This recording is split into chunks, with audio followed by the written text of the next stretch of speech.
আসসালামু আলাইকুম, সবাইকে শুভেচ্ছা জানাচ্ছি। মাসুম মাহবুব দেখছেন ওপেন দ্য ইউটিউব চ্যানেল এবং মাসুম মাহবুব ফেসবুক পেজ। প্রিয় দর্শক, আন্তর্জাতিক বিশ্বের বেশ কিছু ব্রেকিং খবর আছে আজকের লাইভ সেশনে। আপনারা স্পষ্ট দেখতে এবং শুনতে পাচ্ছেন কিনা আমাকে একটু কমেন্ট করে জানাবেন। জি, আমি দেখতে পাচ্ছি আপনাদের কমেন্ট। চট্টগ্রাম থেকে দেখছেন, আমি কেমন আছি জানতে চেয়েছেন মুক্তার হোসেন। জি ভাই, আলহামদুলিল্লাহ ভালো আছি। চট্টগ্রাম কোতোয়ালি থেকে, ব্রুনাই থেকে, রয়্যাল ব্রুনাই থেকে দেখছেন এক ভাই আমাদের।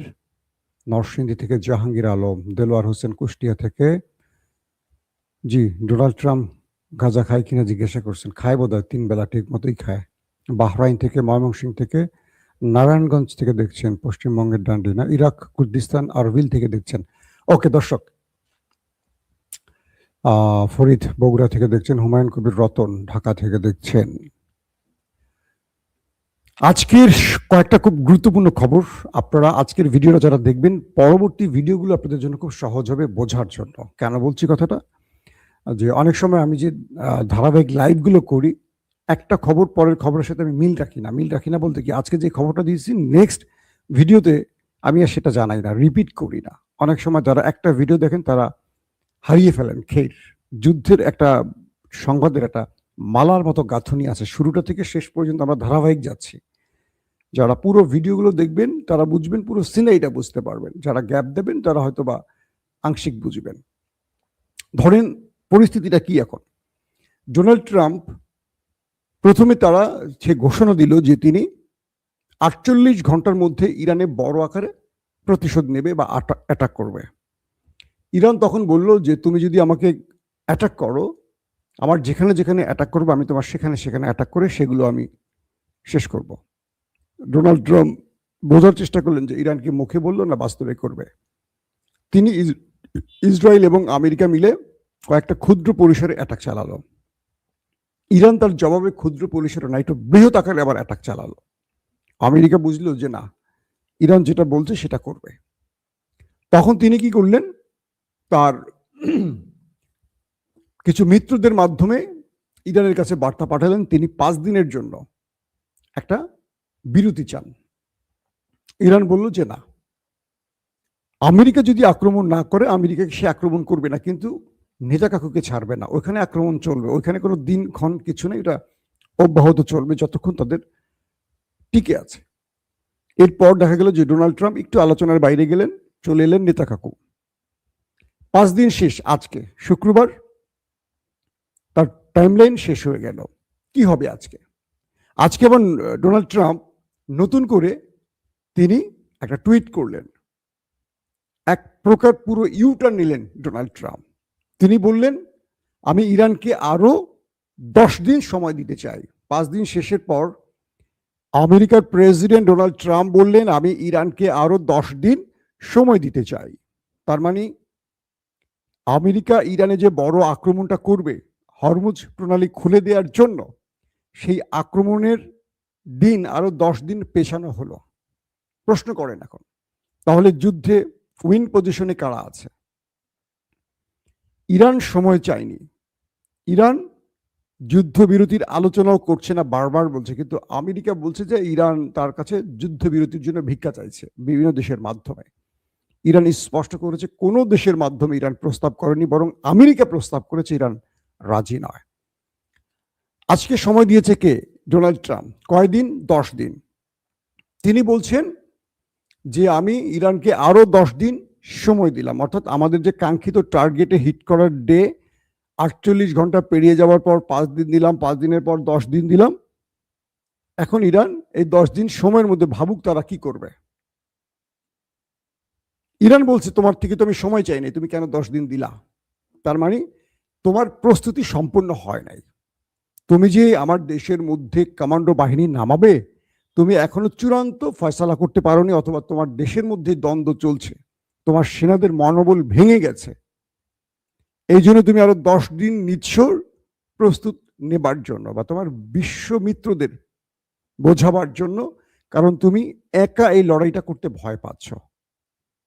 বিষয়টা খুব কি মানে হাস্যকর না, যে আমেরিকা ইরানকে ভয় পাচ্ছে, কেমন না বিষয়টা? বলা হচ্ছে, ইরানের পক্ষ থেকে বলা হচ্ছে যে এই 10 দিন আমেরিকা একটা ক্ষেত্র তৈরি করবে ইরানের আক্রমণের জন্য, অর্থাৎ বিশ্বে বৈধতা নেবার চেষ্টা করবে। কারণ এই মুহূর্তে ইরানের হামলায় আমেরিকা, ইসরায়েল কোনো আন্তর্জাতিক মিত্র পাচ্ছে না। খুব খেয়াল করবেন কথাগুলো। কারণ পুরো আমেরিকার মধ্যে ট্রাম্প বিরোধী একটা বিশাল গোষ্ঠী দাঁড়িয়ে গেছে, খুব পাওয়ারফুল ক্ষমতার লভি দাঁড়িয়ে গেছে, এস্টাবলিশমেন্ট দাঁড়িয়ে গেছে, এবং ইউরোপের মিত্র, নেটোর মিত্ররা আমেরিকার হাত ছেড়ে দিয়েছে ইরানের বিরুদ্ধে এই যুদ্ধে। তার মানে পুরো পৃথিবী বলছে এটি আমেরিকার যুদ্ধ নয়, এটি ইসরায়েলের। আমেরিকা এখানে ভাড়া খাটতে আসছে নেতানিয়াহুর জন্য। এখন ট্রাম্প তার কোনো মিত্রকে পাচ্ছে না বলেই ট্রাম্প দেখছে যে একদিকে তার সামরিক ক্ষতি হচ্ছে, একদিকে তার আর্থিক ক্ষতি হচ্ছে। আর ইউরোপের মিত্র বা নেটোকে আনতে পারলে খরচও পোষাতো, আর মূল্যে সব দেশের সেনারা মরতো, এককভাবে আমেরিকা মরতো না, এককভাবে আমেরিকা খরচও করতো না, এককভাবে আমেরিকার সমরাস্ত্র ধ্বংস হতো না। এখন আমেরিকা যে খেলাটা খেলছে সেটি হলো এই 10 দিনের মধ্যে ইরানের বিরুদ্ধে একটি বৈধ আক্রমণের প্রেক্ষাপট তৈরি করা। সেটা কি? ইরান বলছে, বা ইরানের পররাষ্ট্রমন্ত্রী আব্বাস আরাকচি একাধিকবার বলেছিলেন, এর আগে আলী লারিজানি বলেছিলেন, ইরানের বিরুদ্ধে একটা বৈধ প্রেক্ষাপট তৈরির জন্য তারা পৃথিবীর যে কোনো দেশে ফলস ফ্ল্যাগ অপারেশন করতে পারে। যারা আজকেই প্রথম দেখছেন ভিডিও তাদেরকে বলছি, ফলস ফ্ল্যাগ অপারেশন হলো একটি প্রতারণামূলক আক্রমণ। কি রকম? ধরেন সৌদি আরবের মক্কা মদিনায় ওই দুটো দেশ হিট করবে, কিন্তু নাম দেবে ইরানের। ধরেন এই মুহূর্তে ইরান যুদ্ধ করছে গালফ কান্ট্রি বা ইসরায়েল বা আমেরিকার সাথে।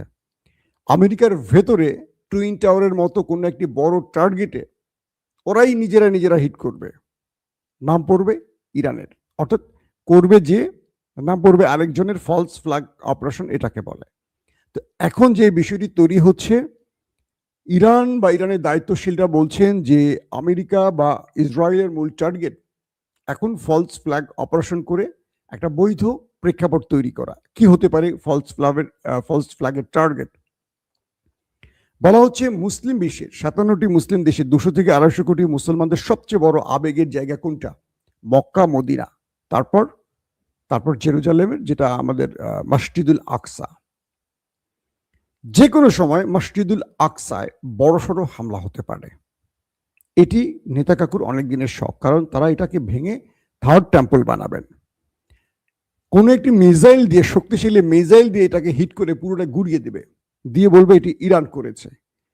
আর সৌদি আরব সহ বাকি মুসলিম দেশগুলোকে বলবে যে দেখো, ইরান আমাদের পবিত্র জায়গায় আঘাত করেছে, সবাই সম্মিলিত প্রস্তুতি নাও, বাংলাদেশ, পাকিস্তান, মালয়েশিয়া, ইন্দোনেশিয়া সব রেডি হও, মিশর, কাতার, কুয়েত সব রেডি হও। সবাই রেডি হয়ে একটা যুদ্ধ শুরু হবে। আপনাদের মনে আছে ইরাক যখন কুয়েত দখল করেছিল, আমেরিকা তখন খুব খেলাটা খেলছিল, ইরাককে বলছিল তোমার সাথে আছি, আর আরবকে বলছে তোমার সাথে আছি। যখন সাদ্দাম হোসেন কুয়েত দখল করে ফেলেছিল, তখন আমেরিকা আস্তে করে ইরাকের পাশ থেকে সরে এসে আরবদের বলল যে আমি তোমাদের পাশে থাকবো, তোমাকে দুটো শর্ত মানতে হবে। কি? এক, তোমার দেশে আমাকে ঘাঁটি করতে দেবে। এই যে আজকে আমেরিকা ঘাঁটি করছে মধ্যপ্রাচ্যে, কিভাবে জানেন তো? এই ইরাকের সাথে খেলাটা খেলে ইরাকের যুদ্ধে নামাই দিয়ে আরবরা বলছে আমি তোমাদের সাথে আছি, বাট ইরাক কিন্তু তোমাদেরও দখল করবে। কুয়েতের পর সৌদি, কাতার, যা আছে সব দখল করবে। তাহলে কি করতে হবে? দ্রুত আমাকে তোমার দেশে এনে ঘাঁটি করতে দাও, আমি থাকলেও আর আসবে না। এইভাবে আমেরিকা প্রতারণা করে আরবের মধ্যে ঘাঁটি করেছে। আপনারা হয়তো হিস্ট্রি অনেকে জানেন না, এটা নিয়ে আমি একটা আলাদা পর্ব করব। তো এখন যে বিষয়টা তৈরি হয়েছে, ওদেরকে বলছে ইরান তোমাদের দখল করবে বলে ইরানের বিরুদ্ধে ঘাঁটিগুলোকে ব্যবহার করছে। কিন্তু ইরান, কালকে কাতার বলেছে, কাতারের খুব বড় একজন গুরুত্বপূর্ণ মন্ত্রী বলেছে, শত না হাজার বছর ধরে ইরান আমাদের পাশে আছে, কখনো আমাদের ভূমিতে তারা টার্গেট করেনি, বরং আমাদের পাশে ছিল বন্ধুর মতো। ইরান আমাদের জন্য টেনশন নয়, আতঙ্ক নয়। কাতার বলছে আমরা ইরানকে বন্ধু হিসেবে সবসময় পেয়েছি, অতএব আমরা এই যুদ্ধে ইরানের বিরুদ্ধে দাঁড়াবো না। কাতার স্পষ্ট কালকে বক্তব্য দিয়ে দিয়েছে। তো এখন যে বিষয়টা তৈরি হয়েছে যে মক্কা এবং মদিনা আমাদের সবচেয়ে বড় আবেগের জায়গায়, দেখা যাবে নেতা কাকু বা ড্রাম চাচ্চুর পক্ষ থেকে কোনো ফলস ফ্ল্যাগ অপারেশন মক্কা এবং মদিনায় করা হতে পারে, হারামাইন শরীফে করা হতে পারে, করে এটাকে বড় রকম ক্ষতিগ্রস্ত করে ওরা ওদের লাভ নিবে, মুসলমানদের ধর্মালয় নষ্ট করছে। আর ইরানের বিরুদ্ধে প্রচারণা দিয়ে পুরো পৃথিবীর গণমাধ্যমগুলো ইরানের বিরুদ্ধে কথা বলে সমস্ত মুসলিম রাষ্ট্রকে ইরানের বিরুদ্ধে নামিয়ে এই যুদ্ধটা মুসলমানদের মধ্যে লাগিয়ে দিয়ে মুসলমানদের শেষ করে দেবে। নাম্বার 1। নাম্বার 2, এটি মসজিদুল আকসার কথা বলেছি। নাম্বার 3, পাকিস্তানে কোনো বড় অ্যাটাক হতে পারে, কারণ পাকিস্তান পারমাণবিক শক্তিধর এবং ইরানের প্রতিবেশী দেশ। পাকিস্তানে অ্যাটাক করে যে কোনো নতুন গল্প তৈরি করবে এবং পাকিস্তানকে যুদ্ধে টেনে আনবে, কারণ পাকিস্তানের ইস্টাবলিশমেন্ট বা প্রধানমন্ত্রী তারা জানেন কি ঘটবে। তাদেরকে বা তাদের জনগণকে বোঝাবে, দেখো ইরান তোমাদের উপর হামলা করে তোমাদের 500 লোক মেরে ফেলছে, কোনো একটা বড় টার্গেটে হিট করে। কিন্তু সেনাবাহিনী আর প্রধানমন্ত্রী তো জানবেন, কারণ তাদের সাথে সৌদি আরব বা আমেরিকার প্রতিনিয়ত কথা হচ্ছে, তারা হবেন এটার গুটি। তো এভাবেই একটা বড় পরিকল্পনা আছে, অথবা মার্কিন যুক্তরাষ্ট্রের গুরুত্বপূর্ণ কোনো টার্গেটে হিট হতে পারে। তো এরকম কোন একটা ফলস ফ্ল্যাগ অপারেশনের পরিকল্পনা এই 10 দিনে বাস্তবায়ন করে ইরানের বিরুদ্ধে আবারও বিশ্বকে এক করে আমেরিকায় যুদ্ধে আসতে পারে, এমন একটি সম্ভাবনার কথা স্বয়ং ইরান নিজে দাবি করছে। আগে করছিলেন আলী লারিজানি, এখন করছেন আব্বাস আরাকচি। দর্শক, তার পরের গুরুত্বপূর্ণ খবরটি কি? মার্কিন যুক্তরাষ্ট্র ইরানে আসবে একটা বিশাল বহর নিয়ে। তাদের কমান্ডো বাহিনী নামবে খার্গ আইল্যান্ড সহ আর গুরুত্বপূর্ণ কয়েকটি টার্গেট, এবং তারা পারমাণবিক প্রকল্পের ভিতরে ঢুকে সেই ইউরেনিয়াম চুরি করার পরিকল্পনা করছেন। টার্গেট কিলিং করতে পারে ইরানের কমান্ডারদের বা লিডারদের। তো ইরান আমেরিকাকে ঠেকাতে এবার একটা চমৎকার পরিকল্পনা গ্রহণ করেছে।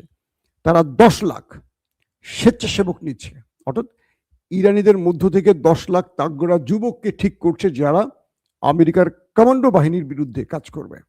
এদের মধ্যে সুইসাইড স্কোয়াড হতে পারে, এদের মধ্যে মানে 10 লাখ স্পেশাল লোক নিবে যাদেরকে ট্রেনিং দিয়ে তাদেরকে পুরো কমান্ডো বাহিনীর বিরুদ্ধে ব্যবহার করবে। ইরানের মূল ফোর্স তো থাকবেই ব্যাকআপ। তো 10 লাখ স্বেচ্ছাসেবক শুধু কমান্ডো বাহিনীকে থামাবার জন্য রেডি করছে। 10 লাখ, 1-2 না। আমেরিকা সর্বোচ্চ 4000, 5000, 2000 থেকে 5000-এর মতো কমান্ডো আনতে চাচ্ছে, হয়তো ক্রমান্বয়ে বাড়াবে। এদের কাজ হবে, এই 10 লাখের কাজ হবে শুধু আমেরিকা নয়, যদি আরবের বিশ্বাসঘাতকরা আরব আমিরাত সৌদির মতো কেউ ঢুকে পড়তে চায় এবং পরবর্তী আরবের মধ্যে এই 10 লাখকে ঢুকিয়ে আরব আমিরাতের হয়তো একটা বিশাল অংশ দখল করার চেষ্টা করবে, কারণ আরব আমিরাত ইরানের প্রতিবেশী একটি দেশ। তো ইরান একটা বিগ ম্যাচ খেলতে যাচ্ছে, একদম ফাইনাল রাউন্ডে ম্যাচ খেলতে যাচ্ছে এখন, যে তারা 10 লাখ স্বেচ্ছাসেবক রেডি করতেছে। ইতিমধ্যে তারা সেই লোক নেয়ার কাজ শুরু করে দিয়েছে। এটা বলতে পারি আমেরিকা, ইসরায়েল বা আরব রাষ্ট্রগুলোর জন্য বিশাল টেনশনের কারণ। এই 10 লাখ লোক পৃথিবী এলোমেলো করে দেওয়ার সক্ষমতা রাখে, মাথায় রাখবেন। শুধু এই 10 লাখ লোক কিন্তু আইআরজিসি সেনাবাহিনী না, এরা বাইরের থেকে ঢুকবে। বাইরে মানে সাধারণ পিপলরা ঢুকবে যুদ্ধক্ষেত্রে। এটা একটা খুব টার্নিং পয়েন্ট হয়ে দাঁড়াতে পারে। আসেন, তারপরে এই পর্যন্ত ইসরায়েলের একজন মন্ত্রী একটা স্টেটমেন্ট দিয়েছেন, আজকে দেখলাম তাদের কয়েকটা গণমাধ্যমে। তিনি বলছেন যে আমাদের সেনারা হতাশ হয়ে পড়েছে, ভেঙে পড়েছে, মনোবল ভেঙে গেছে তাদের। তারা বুঝতেছে না যে এটার গোল কোথায়, এটার অ্যাচিভমেন্ট কোথায়, এটার শেষ কোথায়। তার মানে কি, ইসরায়েলের মন্ত্রীর এই বক্তব্যটি বলে দিচ্ছে যে তাদের ভেতরে একটা বড় হতাশা কাজ করছে। তারা নেতানিয়াহু বা ট্রাম্পের ইচ্ছা পূরণ করতে এসে তারা অনেক বড় ফাঁদে পড়ে গেছে। এখান থেকে তারা কিছু পাচ্ছে না, বরং তারা অনেক বেশি ক্ষতিগ্রস্ত হচ্ছে, অনেক বেশি প্রাণ যাচ্ছে। এটা কিন্তু আন্দাজ করা যায় এই মন্ত্রীর বক্তব্যে। কারণ তাদের সেনারা কেন হতাশ হয়ে পড়েছে, তারা ভেঙে পড়ছে কেন, এটার অনেকগুলো উত্তর আছে। এত উত্তর সোশ্যাল মিডিয়া বলা কঠিন হয়ে যাবে। তারপরের গুরুত্বপূর্ণ খবরটি হলো ইরানের ভেতরে, মানে এই হামলায় এখন পর্যন্ত ইরান তাদের প্রায় 2000 সেনা, নাগরিক সব মিলে হারিয়েছে। শহীদ হয়েছেন প্রায় 2000। লেবাননে হয়েছে 1000-এর কাছাকাছি বা তার একটু বেশি। তো এই পরিসংখ্যানটাও আসছে। এই লড়াইতে লেবানন একটা ভালো মাসুল দিচ্ছে। ইরানের পক্ষে দাঁড়িয়ে তারা লড়াই চালিয়ে যাচ্ছে সাহসিকতার সাথে এবং জীবনও দিচ্ছে। এই একটা ব্যাপার দেখলাম। অন্যদিকে ডোনাল্ড ট্রাম্প বলছে যে ইরান আমাকে গোপনে 10 ট্যাঙ্কার তেল পাঠিয়েছে শুভেচ্ছা হিসাবে। অর্থাৎ ডোনাল্ড ট্রাম্প ইরানের তথ্যটি আনলেন কিভাবে, যে ডোনাল্ড ট্রাম্প বলছেন প্রকাশ্যে যে ইরান আমাকে 10 ট্যাঙ্কার তেল উপহার পাঠিয়েছে, এবং এই 10টি জাহাজ হরমুজ প্রণালী থেকে বেরিয়ে এসছে কিভাবে, পাকিস্তানের পতাকা লাগিয়ে, যাতে কেউ আক্রমণ না করে। প্রশ্ন হলো পাকিস্তান এই ব্যাপারে কোনো বক্তব্য দেয়নি, এবং ইরান বা রাষ্ট্রীয়ভাবে তাদের যে নেভিগেশন সিস্টেম, জাহাজগুলো যেই কি বলবো তাদের লোকেশন অন করে হরমুজ প্রণালী অতিক্রম করে, সেই রেকর্ডের ডাটায় দেখা গেছে গত 4 দিনে মাত্র 4টি জাহাজ হরমুজ থেকে বেরিয়ে আসছে, এগুলো একটাও পাকিস্তানি না। অর্থাৎ ইরান যাদেরকে অনুমতি দিয়েছে এরকম কয়েকটি দেশের 4টি জাহাজ এসছে, তার মধ্যে একটিতে না দুটিতে তেল ছিল, বাকিতে অন্য কোনো পণ্য ছিল। তার মানে ডোনাল্ড ট্রাম্প ইরানকে মানসিকভাবে চাপে ফেলতে বা বিশ্বের কাছে তার গ্রহণযোগ্যতা অবিশ্বস্ত করতে এই খেলাগুলো খেলছে। যদি ডোনাল্ড ট্রাম্পকে 10টি জাহাজ, মানে 10 ট্যাঙ্কার বা জাহাজ ভর্তি তেল পাঠানো হয় পাকিস্তানের পতাকা লাগিয়ে, তাহলে গত 4 দিনের রেকর্ডে এই জাহাজের কোনো সন্ধান পাওয়া যাচ্ছে না কেন? এই জাহাজগুলো তো আকাশ দিয়ে আসে না, মাটিতে জল মানে পানিতেই আসছে। তো সেখানে দেখা গেছে মাত্র 4 দিনে 4টি জাহাজ আসছে, 10টি জাহাজের সন্ধান পাওয়া যায়নি এবং সেগুলোতে পাকিস্তানের পতাকারও কোনো খবর পাওয়া যায়নি। এই তথ্যটি নিয়েও বিভ্রান্তি আছে, এটা মোটামুটি বলা যাচ্ছে। এবং আরেকটি খবর পাওয়া গেছে, মধ্যপ্রাচ্যে মার্কিন সেনারা তাদের ঘাঁটি ছেড়ে এখন হোটেলে গিয়ে পালাচ্ছেন এবং তারা সাধারণ পিপলের সাথে মিশে যাচ্ছেন, তাদেরকে ঢাল বানিয়ে নিজেকে রক্ষার চেষ্টা করছেন, কারণ তারা জানেন ইরান আরবের কোনো সাধারণ মানুষকে টার্গেট করবে না।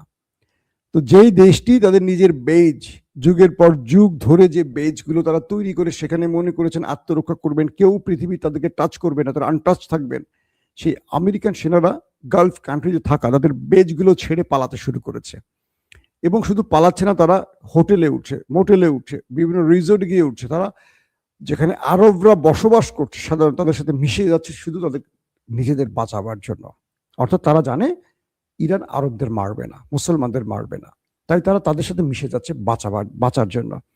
এই ব্যাপারটি ইরানের পররাষ্ট্রমন্ত্রী আব্বাস আরাকচি বলছেন যে আপনারা যেখানেই মার্কিন সেনাদের কোনো খবর পাবেন আমাদের জানাবেন, আমাদের লক্ষ্যবস্তু হবে তারা, আর আপনারা তাদের কাছ থেকে দূরে থাকবেন, কারণ যেখানেই আমরা ওদেরকে পাবো সেখানে আমাদের ড্রোন কিংবা মিসাইল উড়ে চলে যাবে, সেখানেই যাবে ওদেরকে খোঁজার জন্য। তো এখন এই তথ্যটি দিয়ে কি বোঝা গেছে যে আমেরিকা যত বড় কথাই বলুক, তারা আরবের ভেতরই পালানো শুরু করছে, তারা ইরানে ঢুকে আর কত বড় কি করবে আল্লাহ ভালো জানে, এবং তাদের কোনো বেজে আর খুঁজে পাওয়া যাচ্ছে না। আর তাদের অনুসন্ধান ইতিমধ্যে ইরান তাদের ইন্টেলিজেন্সের মাধ্যমে নেওয়া শুরু করেছে তাদের ধরাই দেওয়ার জন্য। দর্শক, এদিকে ইরানের পররাষ্ট্রমন্ত্রী আব্বাস আরাকচি, আমাদের জাতিসংঘের মহাসচিব অ্যান্টোনিও গুতেরেসের সাথে তাদের কথা হয়েছে এবং তিনি খুব চমৎকার কিছু কথা বলেছেন জাতিসংঘের মহাসচিবকে। তিনি বলেছেন বিশ্বের দরবারে আমাদেরকে বারবার দায়ী করা হচ্ছে আমরা হামলা করছি, আমরা হামলা করছি। হামলাটা কে শুরু করেছে? কে ইরানের সর্বোচ্চ নেতাকে, ইরানের সবচেয়ে বড় লিডারদেরকে, সেনা অফিসারদেরকে হত্যা করেছে? কে শুরুটা করেছে মিস্টার মহাসচিব? দ্বিতীয় প্রশ্ন করেছে আমার চারপাশে গালফ কান্ট্রি নামের দেশগুলোতে কারা ঘাঁটি বানিয়ে বসে আছে, কারা গালফ কান্ট্রিতে উত্তেজনা ছড়াচ্ছে? আমি একটি স্বাধীন সার্বভৌম রাষ্ট্র, আমার চারদিকে মার্কিন ঘাঁটি কেন? এই ঘাঁটিগুলো কেন প্রতিনিয়ত আমাকে ফলো করছে, আমার উপর হামলা করছে, আমার জনগণের স্বাধীনতা খর্ব করছে? মিস্টার সেক্রেটারি, এর জবাব চাই। পৃথিবীর কাছে আমাকে ভিলেন বানাচ্ছেন, ভিলেনটা কে সেটা প্রকাশ করুন। ইরান আক্রমণ করেনি, ইরান আত্মরক্ষা করছে। আপনি কি ইরানের এই বক্তব্যের সাথে একমত কিনা আমাকে অবশ্যই জানাবেন। দর্শক, জুমার নামাজের আজান হবে, আপনারা হয়তো নামাজে যাবেন। আর লম্বা করতে চাই না, আরো অনেকগুলো খবর ছিল, আমি চাচ্ছি না আর বেশি লম্বা করতে। ইনশাআল্লাহ আজকে আমরা বিকেলে বা সন্ধ্যায় আবারও হাজির হওয়ার চেষ্টা করব, কারণ ট্রাম্প যে 10 দিন সময় দিয়েছে, এই 10 দিনের মধ্যে বড় কিছু ঘটতে পারে। হয় ট্রাম্প এই 10 দিনের মাধ্যমে আলোচনা করে যুদ্ধবিরতি ঘটাতে চাইছেন, কারণ তিনি বুঝতে পারছেন ইরানের সাথে তিনি পেরে উঠবেন না, ইরান তার প্রত্যেকটা পরিকল্পনাকে ভেস্তে দিচ্ছে, আর ট্রাম্প এই মুহূর্তে কারো সহযোগিতা পাচ্ছেন না। 3 নাম্বার, যদি ফলস ফ্ল্যাগ অপারেশন হয়, মুসলিম বিশ্ব যেন এটি বুঝতে পারে, এই ট্র্যাপে যেন পাড়া না দেয়, কারণ শত্রুদের, কারণ একটা বিষয় কি, ইরানের গণমাধ্যম খুবই স্ট্রং, ওরা যে চিন্তাগুলো করে ইরান অগ্রিম সেই চিন্তাগুলো বিশ্বের কাছে তুলে ধরছে, যে কারণে ওরা সফলভাবে অনেক কিছু করতে পারে না। ইরানের গণমাধ্যম দিয়ে ধরেন ওরা ফলস ফ্ল্যাগ অপারেশন করবে, ইরান গত 15 দিন ধরে কথাটা জোরে সোরে বলতেছে, এখন বড় আক্রমণ হলে সবাই বুঝবে এটা ফলস ফ্ল্যাগ অপারেশন। কিন্তু আরবের ফাঁদে পা দেওয়া যাবে না, আরবের মধ্যে কিন্তু বিশ্বাসঘাতক আছে, কে আছে সেটা বলছি না, আছে। এবং ওই দেশটি, নেতাকাকুর দেশটি যেই পরিকল্পনা করবে সেই পরিকল্পনা বুঝে যেন মুসলমানরা সেই ফাঁদে পা না দেয়, এটা আমাদের সবার কাছে অনুরোধ থাকবে। দর্শক, আবারও বলছি, আমরা যুদ্ধ চাই না, আমরা শান্তির পক্ষে, আমরা চাই এই যুদ্ধ বন্ধ হোক, পৃথিবীতে শান্তি আসুক।